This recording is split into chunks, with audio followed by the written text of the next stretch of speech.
హైదరాబాద్లోని హైటెక్స్లో జరుగుతున్న Gaddar film award ప్రధానోత్సవ కార్యక్రమానికి సినీ రాజకీయ ప్రముఖులు ఒక్కొక్కరుగా చేరుకుంటున్నారు. మరి కాసేపట్లో ప్రారంభం కానున్న వేడుకకు సంబంధించి తాజా సమాచారాన్ని మా ప్రతినిధి సతీష్ ప్రత్యక్ష ప్రసారం ద్వారా అందిస్తారు.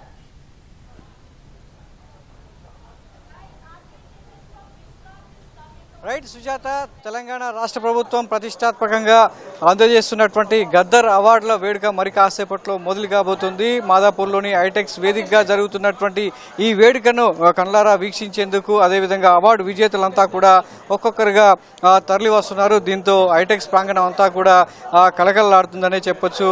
గత 2 ఏళ్ల నుంచి కూడా తెలంగాణ ప్రభుత్వం సినీ రంగాన్ని ప్రోత్సహించాలి, ప్రతిభ కలిగినటువంటి నటులను సాంకేతిక నిపుణులను గుర్తించి అభినందించాలనేటువంటి ఉద్దేశంతో రాష్ట్ర ప్రభుత్వం ప్రత్యేకంగా ప్రతిష్టాత్మకంగా తీసుకొని గతంలో ఉన్నటువంటి అవార్డులను పునరుద్ధరించి గద్దర్ పేరుతో అవార్డులను ప్రదానం చేయడం జరుగుతుంది. గత ఏడాది ఎంతో విజయవంతంగా ఈ వేడుక నిర్వహించినటువంటి ప్రభుత్వం రెండోసారి కూడా ఈ వేడుకకు సంబంధించినటువంటి అన్ని ఏర్పాట్లను పూర్తి చేసింది. ఇప్పటికే సినీ రంగానికి సంబంధించి ఉత్తమ చిత్రాలతో పాటు ఉత్తమ నటీనటులను కూడా ఎంపిక చేసి విజేతలను ప్రకటించడం జరిగింది. ఎఫ్డీసీ ఆధ్వర్యంలో జరుగుతున్నటువంటి ఈ వేడుకలకు సంబంధించి అతిరథ మహారాజుల సమక్షంలో ఈసారి అంగరంగ వైభవంగా అవార్డుల ప్రధానోత్సవం జరగబోతుంది. ఆటపాటల నడుమ తెలంగాణ సంస్కృతి అదేవిధంగా చారిత్రక నేపథ్యంగా ఉట్టిపడేలా ఈ వేడుకలను అంగరంగ వైభవంగా ముస్తాబు చేశారనే చెప్పొచ్చు. రాష్ట్ర ప్రభుత్వం ముందు నుంచి చెబుతుంది తెలంగాణ అదేవిధంగా హైదరాబాద్ ప్రాంతం సినిమాకు ఒక హబ్గా నిలవాలన్న కాంక్ష నేపథ్యంలో ఇక్కడ ఉన్నటువంటి చిత్రాలను, చిన్న చిత్రాలు, పెద్ద చిత్రాలతో సహా ప్రతిభావంతులైనటువంటి ప్రతి ఒక్కరిని ప్రోత్సహిస్తే అది జాతీయ స్థాయిలోనూ అదేవిధంగా అంతర్జాతీయ స్థాయిలోనూ రాష్ట్రానికి అదేవిధంగా హైదరాబాద్ నగరానికి పేరు తీసుకువస్తుందనేటువంటి ఉద్దేశంతో గత 2 సంవత్సరాల నుంచి కూడా తెలంగాణ గద్దర్ ఫిలిం అవార్డుల పేరుతో వేడుకలు నిర్వహిస్తుంది. అందులో భాగంగా మరి కాసేపట్లో మొదలు కాబోతున్నటువంటి ఈ వేడుకలకు సంబంధించి ప్రముఖ వ్యాఖ్యాతలైనటువంటి సుమ అదేవిధంగా ప్రదీప్ మాచిరాజు వ్యాఖ్యాతలుగా వ్యవహరిస్తున్నటువంటి ఈ వేడుకలకు సంబంధించి కూడా ఎంతో అంగరంగ వైభవంగా ఏర్పాట్లు చేశారు. ముఖ్యంగా దేవిశ్రీ ప్రసాద్, శ్రేయా ఘోషల్ అదేవిధంగా మంగ్లీల ఆట పాటలతో పాటు ప్రముఖ కథానాయిక నిధి అగర్వాల్ ప్రత్యేకమైనటువంటి డ్యాన్స్ పర్ఫార్మెన్స్ అదేవిధంగా మిగతా అదేవిధంగా తెలంగాణ సంస్కృతి వైభవాన్ని చాటేటటువంటి కళా ప్రదర్శనలు కూడా ఈ వేడుకలో ఉండబోతున్నాయి. దీనికి సంబంధించి ఇప్పటికే అవార్డులకు ఎంపికైనటువంటి విజేతలంతా కూడా హైటెక్స్ ప్రాంగణానికి చేరుకోవడం జరిగింది.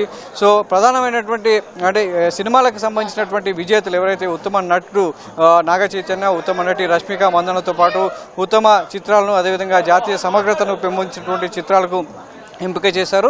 వ్యక్తిగత విభాగానికి సంబంధించి గౌరవమైనటువంటి పురస్కారాలను కూడా రాష్ట్ర ప్రభుత్వం అందజేయబోతుంది. అందులో భాగంగానే ఎన్టీఆర్ జాతీయ పురస్కారాన్ని మెగాస్టార్ చిరంజీవికి, పైడి జయరాజ్ పురస్కారాన్ని లోకనాయకుడు కమల్ హాసన్కి, అక్కినేని పురస్కారాన్ని సహజ నటి జయసుధకు, అదేవిధంగా కాంతారావు అవార్డును పీపుల్ స్టార్ ఆర్ నారాయణమూర్తికి, ఇలా ప్రముఖులకు సంబంధించినటువంటి గౌరవ పురస్కారాలను కూడా అందజేయబోతుంది. ముఖ్యమంత్రి రేవంత్ రెడ్డి చేతుల మీదుగా చాలామంది సినీ రాజకీయ ప్రముఖుల సమక్షంలో ఎంతో అంగరంగ వైభవంగా ఈ వేడుకలు జరగబోతున్నాయి. అయితే ఈ వేడుకల్లో ప్రత్యేక ఆకర్షణగా నిలవబోతున్నారు మెగాస్టార్ చిరంజీవి, లోకనాయకుడు కమల్ హాసన్. గత ఏడాది ఎన్టీఆర్ జాతీయ పురస్కారాన్ని అందుకుని వేడుకలకు ప్రత్యేక ఆకర్షణగా నిలిచినటువంటి నందమూరి బాలకృష్ణ ఈసారి మెగాస్టార్ చిరంజీవి ప్రత్యేక ఆకర్షణగా నిలవబోతున్నారు. సీఎం సమక్షంలో వీళ్ళు ఏం మాట్లాడతారు, సీఎం రేవంత్ రెడ్డి కూడా ఈ గద్దర్ అవార్డులను పురస్కరించుకొని ఏం చెప్పబోతున్నారు అన్నది కూడా సినీ పరిశ్రమే కాకుండా యావత్ అంతా కూడా వీక్షిస్తుంది. జాతీయ స్థాయిలో అదేవిధంగా అంతర్జాతీయ స్థాయిలో ఈ వేడుకలను అంత వైభవంగా నిర్వహించాలి. ఆయా దేశాలు కావచ్చు, ఆయా రాష్ట్రాల్లో సినిమా ప్రముఖులను కావచ్చు, ఉత్తమ చిత్రాలను ప్రోత్సహించేటువంటి ప్రభుత్వాలు మన రాష్ట్రానికి సంబంధించి గత 13 ఏళ్లుగా పూర్తి స్థాయిలో అవార్డులను నిర్వహించలేకపోయి ఆ ఉద్దేశంతో గత 2 ఏళ్ల నుంచి కూడా ఎంతో ప్రతిష్టాత్మకంగా తీసుకొని ఎఫ్డీసీ ఆధ్వర్యంలో ప్రత్యేక జ్యూరీ కమిటీని ఏర్పాటు చేసి ఉత్తమ చిత్రాలను, నటీనటులను ఎంపిక చేయడం జరుగుతుంది. అందులో భాగంగానే ఈసారి కూడా ఎంతో పారదర్శకంగా చిన్న చిత్రాలకు, ప్రతిభావంతమైనటువంటి చిత్రాలకు, తెలంగాణ పల్లె కథలకు, మట్టి కథలకు ప్రాధాన్యం ఇచ్చినటువంటి జ్యూరీ సభ్యులు ఆ చిత్రాలను కూడా గద్దర్ ఫిలిం అవార్డులకు ఎంపిక చేయడం జరిగింది. ఎంపిక చేసినటువంటి విజేతలకు ఒక్కొక్కరిగా సంబంధించినటువంటి సినిమాలకి ముఖ్యమంత్రి రేవంత్ రెడ్డి, మెగాస్టార్ చిరంజీవి, కమల్ హాసన్ చేతుల మీదుగా అవార్డులు ప్రదానం చేయబోతున్నారు. దీనికి సంబంధించి ఒక్కొక్కరు కూడా చాలామంది సినీ రాజకీయ ప్రముఖులంతా కూడా తరలి రావడంతో హైటెక్స్ వేదిక ప్రాంగణం అంతా కూడా కలకల్లాడుతుంది. Photo studio.